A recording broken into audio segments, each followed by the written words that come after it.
ముఖ్యంగా 3, 4 తరగతి పిల్లలకు 2వ తరగతి కూడా స్టార్ట్ చేస్తామనుకోండి.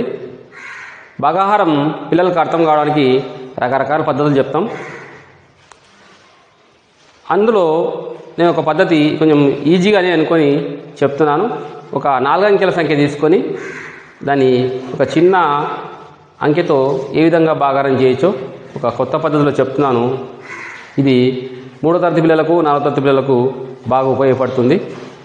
చూసి అర్థం చేసుకొని అభినందిస్తారని ఆనందిస్తారని ఆశిస్తున్నాను. ఒక ఉదాహరణకు ఒక సంఖ్య తీసుకుంటున్నాను. 7302ను మినిమం చిన్న అంకె ఒక 3 చేత భాగాహారం చేద్దాం. దాని కొరకు మనం ఏం చేయాలంటే ఈ 7302 అనే అంకెను ఒక్కొక్క అంకెను విడివిడిగా రాసుకుందాం.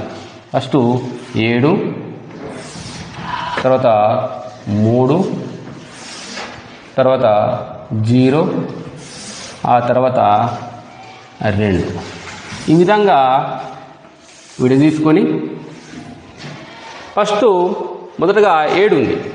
7ను 3 అంకెతో భాగాహారం చేయాలి కాబట్టి 7ను 3 ఎన్ని కట్టలుగా వస్తుంది అంటే ఉదాహరణకు 7ను తీసుకుంటే 1, 2, 3, 4, 5, 6, 7 అంటే 3 కట్టలు 2 వస్తున్నాయి, 1 ఎక్స్ట్రా మిగులుతుంది అంటే 1, 2.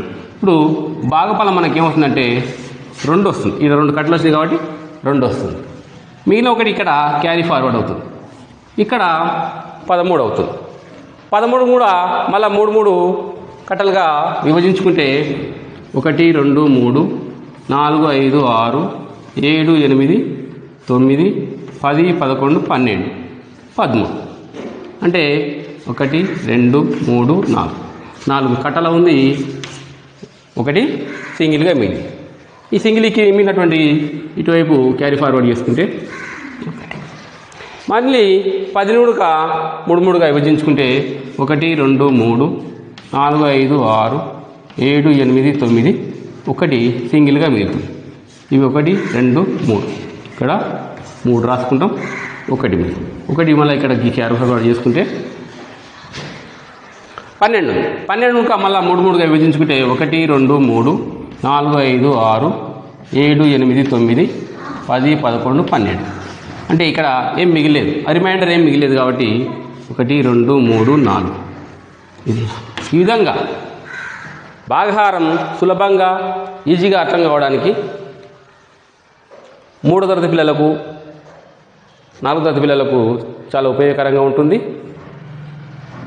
ఇక్కడ మనం చేసినటువంటి ఏం తీసుకున్నామంటే రిమైండర్ మిగలకుండా చేసినాం. రిమైండర్ మిగలడం వల్ల కొంత ఇబ్బంది కావచ్చు. స్టార్టింగ్లో రిమైండర్ మిగలకుండా మిగలకుండా చెప్పగలిగితే ఈ పద్ధతి కొంత సులభంగా ఉంటుందని ఆశిస్తున్నాను. మీకు ఈ పద్ధతి నచ్చినట్టయితే లైక్ చేయండి, షేర్ చేయండి, నా ఛానల్ను సబ్స్క్రైబ్ చేయండి.